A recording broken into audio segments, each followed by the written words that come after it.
ಸ್ವಾತಂತ್ರ್ಯ ಸಂಗ್ರಾಮದ ಸಂದರ್ಭದಲ್ಲಿ ತಳ ಸಮುದಾಯಗಳ ಮತ್ತು ಶ್ರಮಿಕರ ತ್ಯಾಗ ಹಾಗೂ ಬಲಿದಾನ ಅಪಾರವಾಗಿದೆ.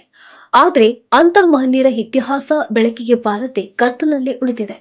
ಕೇವಲ ಅಕ್ಷರ ಬಲ್ಲವರ ಚರಿತ್ರೆ ಮಾತ್ರ ದಾಖಲಾಗಿ ಬೆಳಕಿಗೆ ಬಂದಿದೆ ಎಂದು ವಿಧಾನ ಪರಿಷತ್ ಮಾಜಿ ಮುಖ್ಯ ಸಂಚೇತಕ ಹಾಗೂ ಕೆಎಲ್ಇ ಕಾರ್ಯಾಧ್ಯಕ್ಷ ಮಹಂತೇಶ್ ಕವಟಗಿಮಠ್ ಕಳವಳ ವ್ಯಕ್ತಪಡಿಸಿದರು. ನಗರದ ನೆಹರು ನಗರದ ಕನ್ನಡ ಭವನದಲ್ಲಿ ವಡ್ಡರ ಯಲ್ಲಣ್ಣ ಯುವ ವೇದಿಕೆ, ಜೈ ದುರ್ಗಾ ಮಾತಾ ಯುವಕ ಮಂಡಳ ಹಾಗೂ ಕರ್ನಾಟಕ ರಕ್ಷಣಾ ವೇದಿಕೆಯ ಸಹಯೋಗದಲ್ಲಿ ಹಮ್ಮಿಕೊಂಡಿದ್ದ ಮಹಾನಗರ ಮಟ್ಟದ ವಡ್ಡರ ಸಮಾಜದ ಬೃಹತ್ ಸಮಾವೇಶವನ್ನು ಉದ್ಘಾಟಿಸಿ ಮಾತನಾಡಿದರು. ಇದೇ ಸಂದರ್ಭದಲ್ಲಿ ನಿವೃತ್ತ ತಹಸೀಲ್ದಾರ್ ಹಾಗೂ ಚಾರಿತ್ರಿಕ ಕಾದಂಬರಿಕಾರ ವೈಆರ್ ಪಾಟೀಲ್ ರಚಿಸಿದ ನೆಲದೊಡ ಧ್ವನಿಶೂರ ಬೆಳವಡಿ ವಡ್ಡರ ಯಲ್ಲಣ್ಣ ಐತಿಹಾಸಿಕ ಕಾದಂಬರಿಯನ್ನ ಲೋಕಾರ್ಪಣೆಗೊಳಿಸಿದರು. ಶಿಕ್ಷಣದಿಂದ ಮಾತ್ರ ಸಮಾಜದ ಪ್ರಗತಿ ಸಾಧ್ಯ ಮುಂದುವರೆದು ಮಾತನಾಡಿದ ಮಹಂತೇಶ್ ಕವಟಗಿಮಠ್ ಅವರು, ವೀರರಾಣಿ ಕಿತ್ತೂರು ಚೆನ್ನಮ್ಮನ ಬಂಟನಾಗಿ ವಡ್ಡರ ಯಲ್ಲಣ್ಣ ಅವರು ತೋರಿದ ಶೌರ್ಯ ಮತ್ತು ಪ್ರಾಮಾಣಿಕತೆ ಅನನ್ಯವಾದದ್ದು. ಶಬ್ದವೇದಿ ವಿದ್ಯೆ ಬಲ್ಲವರಾಗಿದ್ದ ಅವರು ಎದುರಾಳಿಗಳನ್ನ ನಡಗಿಸಿದ್ರು. ವಡ್ಡರ ಸಮಾಜವು ಸ್ವಾಭಿಮಾನಿ ಕಾಯಕ ಯೋಗಿಗಳ ಸಮಾಜವಾಗಿದ್ದು, ಶಿಕ್ಷಣದ ಮೂಲಕ ಈ ಸಮಾಜವು ಮುಂದೆ ಬರಬೇಕಿದೆ. ಇಂಥ ಇತಿಹಾಸವನ್ನ ವೈಆರ್ ಪಾಟೀಲರು ತಮ್ಮ ಕಾದಂಬರಿಯಲ್ಲಿ ವಿಶಿಷ್ಟವಾಗಿ ಮೂಡಿಸಿದ್ದಾರೆ ಎಂದು ಶ್ಲಾಘಿಸಿದರು. ಅದು ಶಿಕ್ಷಣದಿಂದ ಮಾತ್ರ ಸಾಧ್ಯ ಅಂತಕ್ಕಂಥ ಮಾತನ್ನ ಈ ಸಂದರ್ಭದಲ್ಲಿ ಹೇಳಿಕೆ ನಾನು ಬಯಸ್ತಾ ಇದ್ದೀನಿ.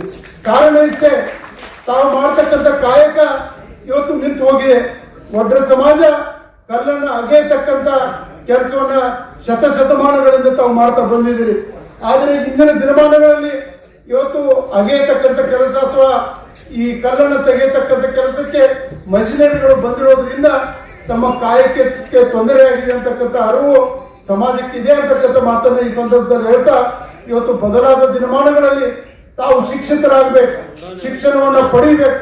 ಅಂದಾಗ ಮಾತ್ರ ಸಮಾಜ ಅದು ಮುಂದುವರೆದ ಸಮಾಜ ಆಗಲಿಕ್ಕೆ ಸಾಧ್ಯ ಇದೆ ಅಂತಕ್ಕಂಥ ಮಾತನ್ನು ಈ ಸಂದರ್ಭದಲ್ಲಿ ಹೇಳ್ತಾ, ಕೆಎಲ್ಇ ಸಂಸ್ಥೆ ನಿರ್ದೇಶಕನಾಗಿ ಸಮಾಜ ಬಾಂಧವರಿಗೆ ಸಹಾಯ ಮಾಡತಕ್ಕಂಥ ಸಂದರ್ಭದಲ್ಲಿ ವಿಶೇಷ ಮುಖ್ಯ ಅತಿಥಿಯಾಗಿದ್ದ ಬೆಂಗಳೂರಿನ ಹಿರಿಯ ಸಾಹಿತಿ ಹಾಗೂ ಕರ್ನಾಟಕ ರಾಜ್ಯ ಭೋವಿ ವಡ್ಡರ ಸಂಘದ ಪ್ರಧಾನ ಕಾರ್ಯದರ್ಶಿ ಡಾ ಚೌಡಯ್ಯ ಮಾತನಾಡಿ, ನಮ್ಮ ಸಮಾಜದ ಜನರ ಇತಿಹಾಸಗಳು ಮರೆಮಾಚುತ್ತಿದ್ದು, ಅವುಗಳ ಬಗ್ಗೆ ವಿಶ್ವವಿದ್ಯಾಲಯಗಳು ಮತ್ತು ಸರ್ಕಾರಗಳು ಸಂಶೋಧನೆ ನಡೆಸಬೇಕು ಎಂದು ಕರೆ ನೀಡಿದರು.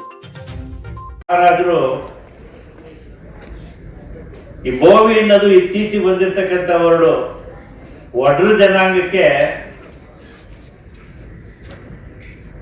ಕೃಷ್ಣರಾಜ ಸಾಗರವನ್ನ ಕಟ್ಟಡ ನಿರ್ಮಾಣ ಮಾಡುವಂತ ಸಂದರ್ಭದಲ್ಲಿ ಅವ್ರು ಮಾಡ್ತಕ್ಕಂಥ ಕಷ್ಟಗಳನ್ನ ನೋಡಿ ಅಲ್ಲಿನ ದಿವಾನರನ್ನ ಕರೆಸಿ ಇವರಿಗೆ ಮೀಸಲಾತಿಯನ್ನು ಕೊಟ್ಟು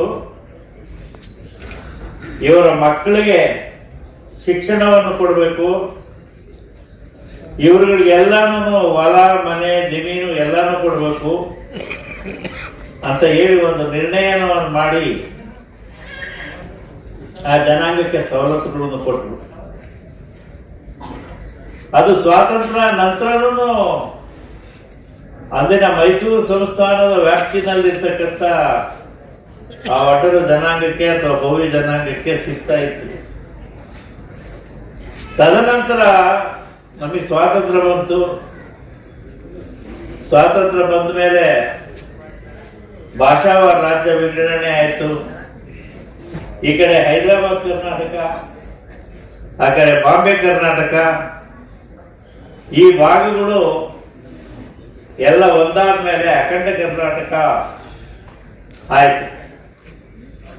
ಆಗ ಈ ಭೋವಿ ಜನಾಂಗದವರು ಏನೇ ಈ ಬೆಳಗಾಂ ಭಾಗ ಇರ್ಬೋದು, ಧಾರವಾಡ, ಬೆಳಗಾಮು, ಹೈದರಾಬಾದು, ಗುಲ್ಬರ್ಗ, ಬೀದರು, ರಾಯಚೂರು ಈ ಕಡೆಯವ್ರಿಗೆ ಈ ಮೀಸಲಾತಿ ಇರಲಿಲ್ಲ. ಅಂಬೇಡ್ಕರ್ ಅವ್ರು ಕೊಟ್ಟರು ಸಹಿತ ಆ ಮೀಸಲಾತಿ ಸಿಗಲಿಲ್ಲ.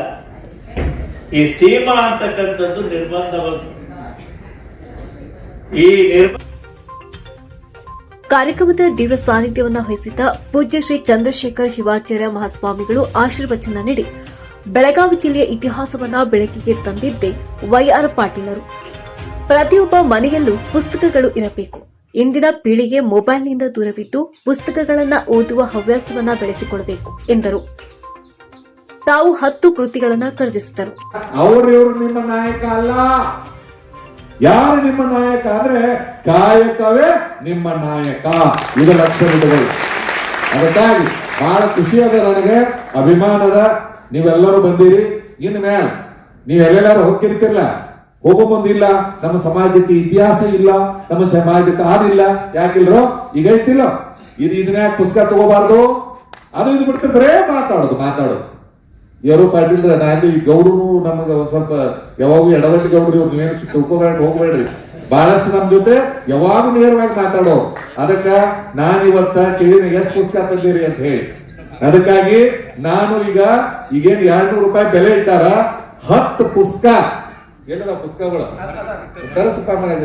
ತರಸ ಈಗೇನದಾವಲ್ಲ, ಈ 10 ಪುಸ್ತಕ ನಮ್ಮ ಮಠದಿಂದ ತಗೋತೀವಿ ನಾವು. 10 ಪುಸ್ತಕ ನನಗೆ ಕೊಡ್ತಾರಲ್ಲ, ಹಂಗಿಲ್ಲ. ನನಗೆ ರೊಕ್ಕ ಬೇಕಾಗಿಲ್ಲ. ನನ್ನ ಮಠಕ್ಕೆ ಬಂದ್ರೆ ನನ್ನ ಸುತ್ತಲ ಪುಸ್ತಕಗಳು ಇರ್ತಾವ. 10 ಪುಸ್ತಕ ನಾ ತಗೋತೀನಿ. ನೀವೆಲ್ಲೆಲ್ಲಾರು ಹೋಗ್ತಿರ್ಲ ಚೌಡೇನವ್ರ, ನೀವು ತಗೋಬೇಕು. ಯಾರಿಗೂ ಮಾಲಿಗೆ ಹಾಕಕ್ ಹೋಗ್ಬೇಡ್ರಿ. ನೀವು ಎಲ್ಲೆಲ್ಲ ಹೋಗಿಲ್ಲ, ಈ ಪುಸ್ತಕಗಳನ್ನ ಕೊಡ್ರಿ. ಉದ್ದೇಶ ಅಂದ್ರ ಇತಿಹಾಸವನ್ನ ಹೇಳೋದಷ್ಟ ಅಲ್ಲ, ಇತಿಹಾಸವನ್ನ ನಾವು ಕೂಡ ಸೃಷ್ಟಿ ಮಾಡಬೇಕು ಅಂತಂದ್ರೆ ನಮ್ಮ ಸಾಹಿತ್ಯವನ್ನ ನೀವು ಅನ್ಕೋಬಹುದು. ಬರೀ ಲೈಬ್ರರಿ ಒಳಗಿರ್ಬೇಕು. ಲೈಬ್ರರಿ ಕಾರ್ಯಕ್ರಮದ ಅಧ್ಯಕ್ಷತೆ ವಹಿಸಿದ ಬೆಳಗಾವಿ ಉತ್ತರ ಕ್ಷೇತ್ರದ ಶಾಸಕ ಆಸಿಫ್ ಶೇಟ್ ಅವರು ಮಾತನಾಡಿ, ಸ್ವಾತಂತ್ರ್ಯ ಪೂರ್ವದಲ್ಲಿ ಯಾವುದೇ ಜಾತಿ ಮತ ಪಂಥದ ಭೇದವಿಲ್ಲದೆ ಅನೇಕ ಮಹನೀಯರು ಪ್ರಾಣ ತ್ಯಾಗ ಮಾಡಿದ್ದಾರೆ. ಕಿತ್ತೂರು ಸಂಸ್ಥಾನದ ಉಳಿವಿಗಾಗಿ ಶ್ರಮಿಸಿದಂತ ವೀರ ಯಲ್ಲಣ್ಣ ಅವರ ಇತಿಹಾಸವನ್ನು ಜನಸಾಮಾನ್ಯರಿಗೆ ತಲುಪಿಸುತ್ತಿರುವ ಈ ಕಾರ್ಯಕ್ರಮ ಅತ್ಯಂತ ಮಹತ್ವದಾಗಿದೆ ಎಂದರು.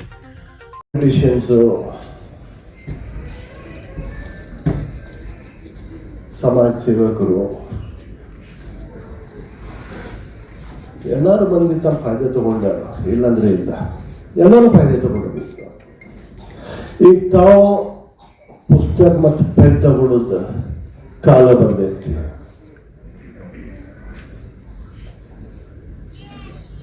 ಅಭ್ಯಾಸ ಮಾಡಿತ್ತು. ನಮ್ಮ ಯಂಗ್ಸ್ಟರ್ಸ್ ಏನಾದ್ರು ಇಲ್ಲೇ ಅದನ್ನು ವಿನಂತಿ ಮಾಡ್ತೀವಿ, ಮಕ್ಕಳಿಗೆ ಶಾಲೆಗೆ ಕಳಿಸ್ಕೊಡಿ, ಅವ್ರು ಓದಲಿ. ಇಲ್ಲಂದ್ರೆ ಇಲ್ಲ, ಭಾಳ ಅದಾವರು ಶಿಕ್ಷಕರು ಸಮಾಜದಲ್ಲೇ ಭಾಳ ಶಿಕ್ಷಣ ಮಾಡಿದ್ದಾರೆ. ಎಲ್ಲರೂ ಮಾಡಬೇಕು. ಶಿಕ್ಷಣ ಇತ್ತಂದ್ರೆ ಸಮಾಜ ಮುಂದೋಗ್ತೈತಿ, ಸೊಸೈಟಿ ಮುಂದೋಗ್ತೈತಿ, ದೇಶಕ್ಕೆ ಒಂದು. ಮತ್ತೊಬ್ಬ ಅತಿಥಿ ಪೊಲೀಸ್ ಉಪಾಯುಕ್ತರಾದ ಎನ್ವಿ ಭರಮನಿ ಮಾತನಾಡಿ, ವೀರಶೂರರ ಆದರ್ಶಗಳನ್ನು ಮೈಗೂಡಿಸಿಕೊಳ್ಳುವುದರಿಂದ ಉತ್ತಮ ಸಮಾಜ ನಿರ್ಮಾಣ ಸಾಧ್ಯ ಎಂದರು. ಧನ್ಯವಾದ ಹೇಳಲಿಕ್ಕೆ ಇಷ್ಟಪಡ್ತಿದ್ದೀನಿ. ಬಹಳಷ್ಟು ಎಲೆಮರೆಕಾಯಿಯಾಗಿ ಸಮಾಜದ ಸಲುವಾಗಿ, ನಮ್ಮ ರಾಜ್ಯಗಳ ಸಲುವಾಗಿ, ಆಮೇಲೆ ಸ್ವತಂತ್ರ ಪೂರ್ವದಲ್ಲಿ ಯಾವ್ಯಾವ ಭಾಗದಲ್ಲಿ ಏನೇನು ಹೋರಾಟಗಾರ ಮಾಡಿದ್ರು ಅನ್ನೋದನ್ನ ಈ ಥರ ಬೆಳಕಿಗೆ ತರುವಲ್ಲಿ ಬಹಳಷ್ಟು ಸಾಹಿತಿಗಳು ಸಂಶೋಧಕರು ನಮಗೆಲ್ಲ ಸಹಾಯ ಮಾಡ್ತಿರ್ತಾರೆ. ಆ ನಿಟ್ಟಿನಲ್ಲಿ ನಾವೆಲ್ಲ ಚಿಕ್ಕಂದಿನಿದ್ದಾಗ ಹೈಸ್ಕೂಲು ಪ್ರೈಮರಿ ಸ್ಕೂಲ್ನಾಗಿದ್ದಾಗ ಒಂದು ಹಾಡು ಕೇಳಿ ಬಹಳ ಖುಷಿ ಆಗ್ತಿತ್ತು. ಎಲ್ಲೇ ಹಾಡು ಹಚ್ಚಲಿ 1000 ಸಲ ಕೇಳಿದ್ರು ಕೂಡ ಅದು ಕಿವಿಯಲ್ಲಿ ಗುಣಗ್ತಾ ಇತ್ತು. ಯಾರ ಬಗ್ಗೆ ಯಾರಾದ್ರೂ ಹೇಳಲಿಕ್ಕೆ ಆಗ್ತದ? ನಾವೆಲ್ಲ ಅಲ್ಲಿ ನಾವು ಗ್ರಾಮೀಣ ಮಟ್ಟದಂತ್ರ ಬಂದವರು, ಅಲ್ಲೆಲ್ಲ ಟ್ರ್ಯಾಕ್ಟರ್ಗಳೆಲ್ಲ ಸೌಂಡ್ ಸಿಸ್ಟಮ್ ಹಚ್ಕೊಂಡಿದ್ರು ಅಂದ್ರೆ ಸೌಂಡ್ ಕೇಳ್ತಿದ್ರು.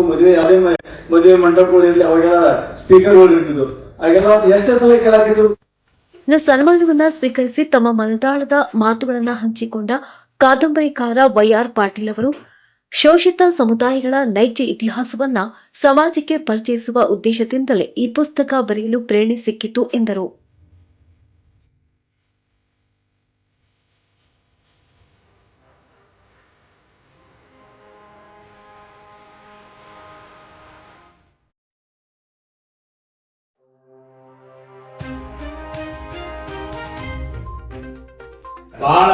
ರಂಗಕವಿ ಬಸವರಾಜ್ ತಳವಾರ್ ಕೃತಿಯ ಪರಿಚಯ. ಮೊದಲನೇದಾಗಿ ಈ ಕಾದಂಬರಿನ ಯಾಕೆ ಬರುತ್ತೀನಿ ಅದ್ರ ಬಗ್ಗೆ ಒಂದೆರಡು ಮಾತು ಅಂತಂದ್ರೆ, ನನ್ನೂರು ಸೌದತ್ತಿ. ಆ ಸೌದತ್ತಿ ಅನ್ನೋ ಗುಡ್ಡದ ಊರು ಗೊತ್ತಾಯ್ತು ನಮಗೆ. ಅಲ್ಲಿ ಒಮ್ಮೆ ಏನಾಯ್ತು, ಒಬ್ಬ ಹೆಣ್ಮಗಳು ಕಲ್ಲು ಹೊಡಿತಿದ್ರು, ಒಡ್ರಿ ಹೆಣ್ಮಗಳು. ಅವಾಗ ಕೂಸಿನ ಧ್ವನಿ ಕೇಳ್ತು. ಅದು ಕಲ್ಲು ಹೊಡೆದು ಬಿಟ್ಕಾರ ಆ ಜೋಳಿಗಳು ಕೂಸಿತ್ತು, ಗಿಡಕ್ಕೆ ಅದನ್ನ ಜೋಳಿ ಕಟ್ಟಿದ್ರು. ಹೋಗಿ ಎದಿ ಅಲ್ಲಿ ಕೊಟ್ಟು ಮತ್ತೆ ಬಂದು ಕಲ್ಲು ಹೊಡ್ಯಾಕತ್ರು. ಅದು ನೋಡಿ ಬಾಕಿ ಕಾಟ ನನಗೆ. ಹಂಗಿದ್ರೆ ಇಂಥ ಶ್ರಮಜೀವಿಗಳಿಗೆ ಇತಿಹಾಸ ಇರ್ಬೋದಲ್ಲ, ಇವ್ರಿಗೂ ಒಬ್ಬ ಇತಿಹಾಸ ಪುರುಷ ಇರ್ಬೋದಲ್ಲ. ಇದು ಒಂದು ಕಾರಣ, ಅದು ಒಟ್ಟರೆ ಅಲ್ಲ. ಎರಡನೇದಾಗಿ ಒಡ್ರೆಲ್ಲನಿಗೆ ವಿಶಿಷ್ಟವಾಗಿರ್ತಕ್ಕಂಥ ಒಂದು ಕಿವಿ ಶಕ್ತಿ ಇತ್ತು, ಧ್ವನಿ ಶಕ್ತಿ. ಅದ್ರ ಗುರುತು ಹಚ್ಚಿಕೊಟ್ಟಾರೆ ಯಾರು ಅಂತಂದ್ರೆ ಯಲ್ಲಮ್ಮನ ರೂಪದಲ್ಲಿ ಬಂದಿರತಕ್ಕಂಥ ಜೋಗಮ್ಮ. ಈಗ ಇವತ್ತು ನಾ ಏನು ಸನ್ಮಾನ ಕಂಡಿಲ್ಲ ಆವರ ನನಗೆ ಸಿಕ್ಕಿದ್ದು ಒಡ್ರೆಲ್ಲನಿಗೆ. ಎಲ್ಲಕ್ಕಿಂತ ಮುಖ್ಯವಾಗಿ ಸಾಮಾನ್ಯವಾಗಿ ನಮ್ಮ ಇತಿಹಾಸ ಅಂತ ರಾಜರ ಇತಿಹಾಸ, ರಾಜರ ಗೆಲುವಿಗೆ ಕಾರಣರಾಗಿರ್ತಕ್ಕಂಥ ತಳಮಟ್ಟದ ಶೂರರನ್ನ ಧೀರರನ್ನ ಯಾರೂ ಬರೆಯುವುದಿಲ್ಲ. ಅದಕ್ಕೆ ನಾವು ಬರೋದೇ ಇದು ಒಂದು ಕಾರಣ. ಇನ್ನು ನಾನು ಸುಮ್ಮನೆ ಏನಂತಲ್ಲ ಮಾತಾಡಿ ಬರೋದು ಆ ಪುಸ್ತಕವನ್ನು ಇಡತಕ್ಕಂಥ ಮನುಷ್ಯ ಅಲ್ಲ. ಇವತ್ತು ನೀವು ಶಾಸಕರು ಮನವಿ ಕೊಟ್ರಿ, ಬೆಳಗಾವಿ ನಗರದಲ್ಲಿ ಒಂದು ರಸ್ತೆಗೆ ಒಡ್ರೆಲ್ಲ ಹೆಸರಿಡಬೇಕು ಅಥವಾ ವೃತ್ತಕ್ಕೆ ಹೆಸರಿಡಬೇಕು ಅಂತೇಳಿ ನೀವನ್ನು ಕೊಟ್ಟು ಮರ್ತಿರಬಹುದು. ನಾನು ಬೆನ್ನಕ್ಕೆ ಮಾಡಿಸ್ಬಿಡ್ತೇನೆ. ಅದು ಇನ್ನು ಚೋಡಯ್ಯನವರು ಬೆಂಗಳೂರಿನ ಒಂದೇ ಮಾತಿಗೆ ಬಂದರು, ಸರಿ ಕಾರ್ಯಕ್ರಮ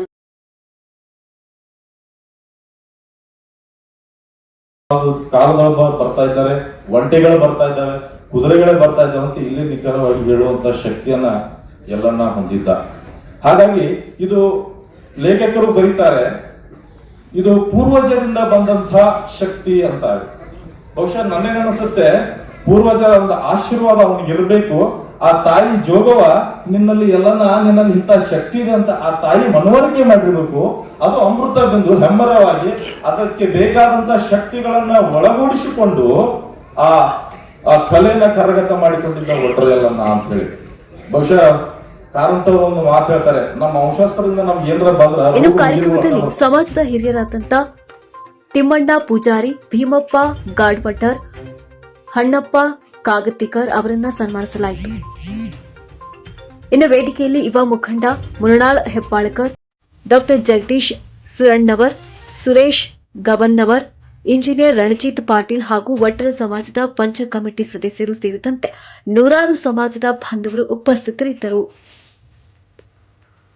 ಕರ್ವಿ ಜಿಲ್ಲಾಧ್ಯಕ್ಷ ದೀಪಕ್ ಗುಡಗನಟ್ಟಿ ಸ್ವಾಗತಿಸಿದರೆ ಸುನೀತಾ ದೇಸಾಯಿ ಕಾರ್ಯಕ್ರಮ ನಿರೂಪಿಸಿ ವಂದಿಸಿದರು. ನೆಲದಡದ ಧ್ವನಿ ಶೂರ ನಮ್ಮೆಲ್ಲರ ಹೆಮ್ಮೆಯ ಸಾಹಿತಿ ಶ್ರೀಯರು ಪಾಟೀಲ್ ಸರ್ ಅವರು ರಚಿಸಿರುವಂತಹ ಈ ಒಂದು ಅದ್ಭುತವಾದಂತಹ ಐತಿಹಾಸಿಕ ಕೃತಿಯನ್ನು ಇಲ್ಲಿ ಬಿಡುಗಡೆ ಮಾಡಿ